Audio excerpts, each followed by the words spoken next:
Hey, Steve Zook here. Welcome back to Poke Suit Channel. Hey, I just got this guitar today. Drove a long ways to get it, and boy, is it nice. I don't know if you can see this, but the whole front of the headstock is very highly flamed.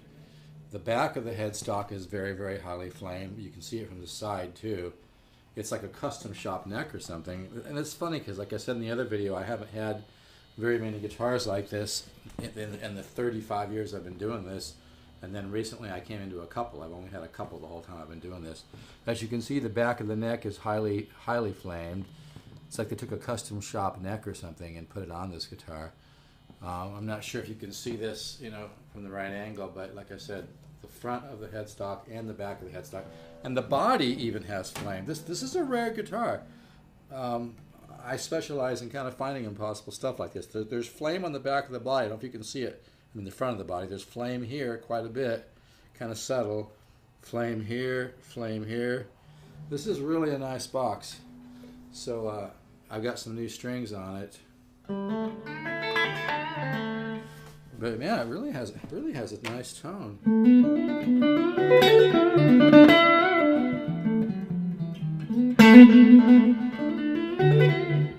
Here's this.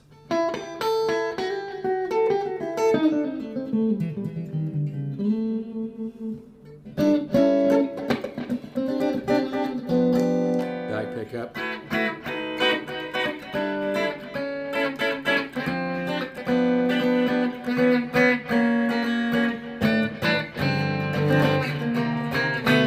Really has a sweet tone, and here's with a little bit of a blues sound. And I don't have my amp up high at all.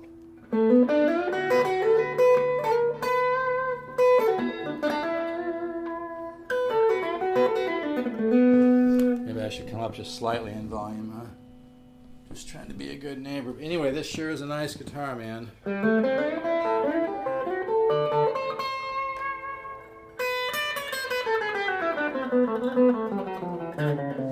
Here's a little more distortion.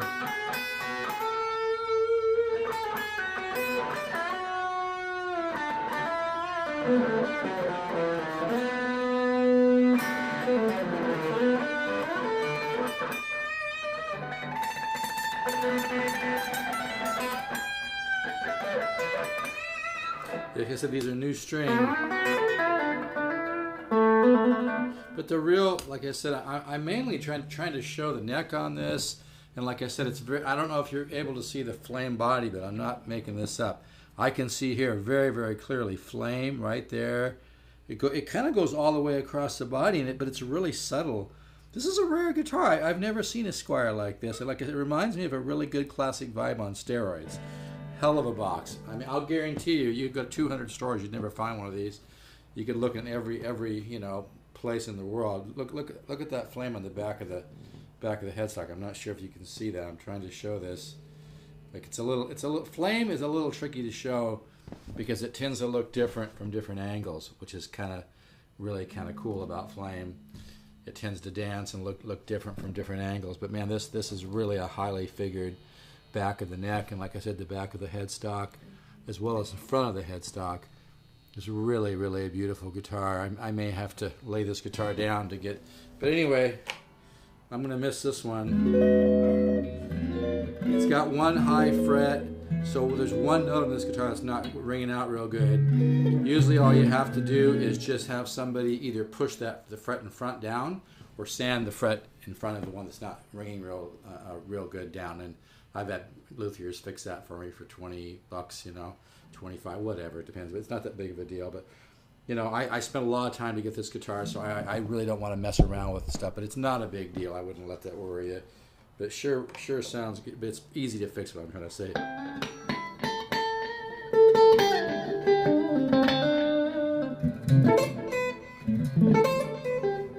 But anyway, you can hear that beautiful.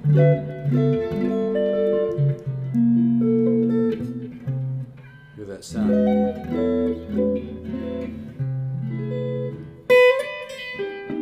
These are with 9.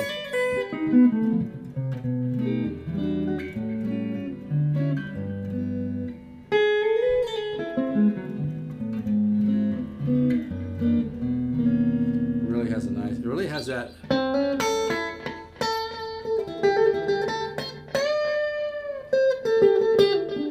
And it's getting easier to play because it hasn't been played much, so there's a little bit of rust on the frets. So you can either just sand the frets with, you know, super fine sandpaper, or just do what I'm doing, which is. It's already getting easier to play just me playing it for an hour. So, yeah, this is really a hell of a box.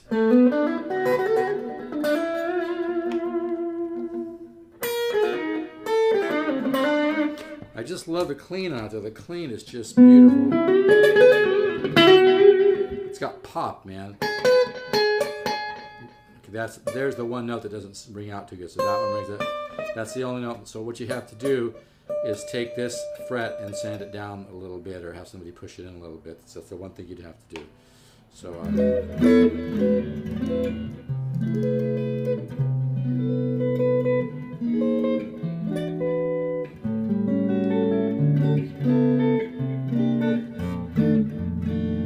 So I mainly wanted to do this video to try to show the guitar, so you could actually see, and I'm not sure that's going to work because, like I said, flame tends to show up from different angles, so it's very hard for me to show it to you like the naked eye sees it.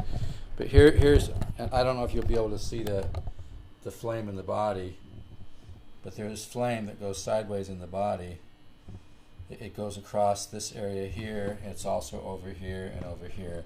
Not sure you can see that. And then, like I said, the front of the headstock has got a ton of flame. Really nice thick flame on the front of the headstock.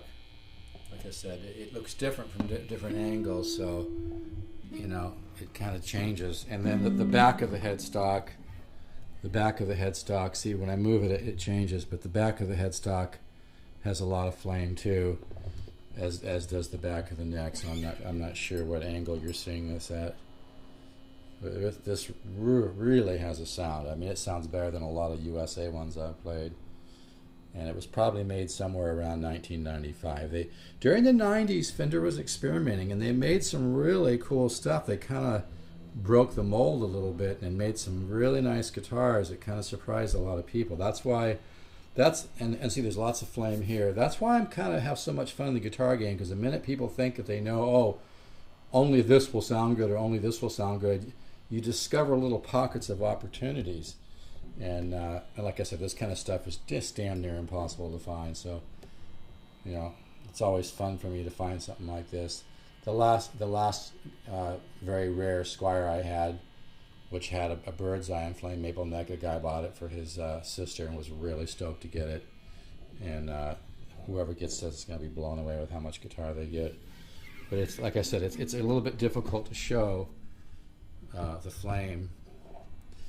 Like there's some flame right here, but it's a little tough to show that. So I don't know how you're seeing this. So it's a little tough for me to show everything. But this is really a gorgeous guitar. Anyway, if you're interested, call me. I'll really miss this one. I'm going to play the hell out of it tonight. Like I said, there's even flame that goes across the body on this thing. It's a beautiful guitar. Really has a lot of pop in the tone too. Kind of a soulful.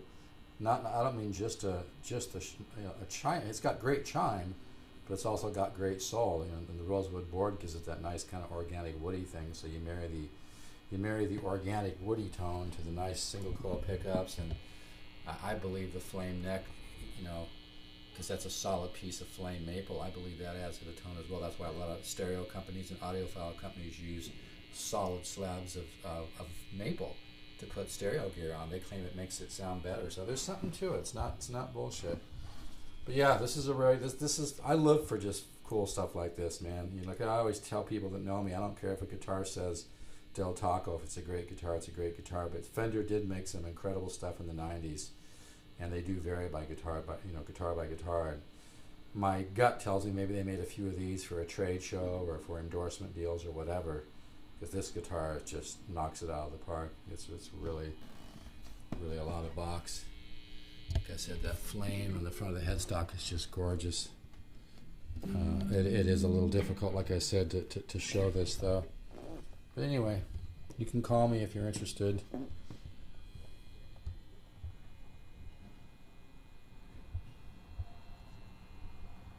You can even see it. It's a flame sideways when you look. I don't know if you can see that, but you look at the side of the fret of the headstock, and you can see that that's a solid piece of flame maple. That's why this guitar sounds so good. I mean, it's got a solid piece of flame maple married to that rosewood, so you get the nice pop and mid-range bloom of the maple with the organic woodiness of the rosewood board. And I'm telling you, man, that's like a custom shop combination right there. But sometimes music companies don't really realize when they're doing something really special and when they're not. Because they're so hung up on their little categories and everything, you know, like calling it this or calling it that or calling it USA or calling it custom shop or whatever. But yeah, this one, they knocked it out of the park. All right, take care.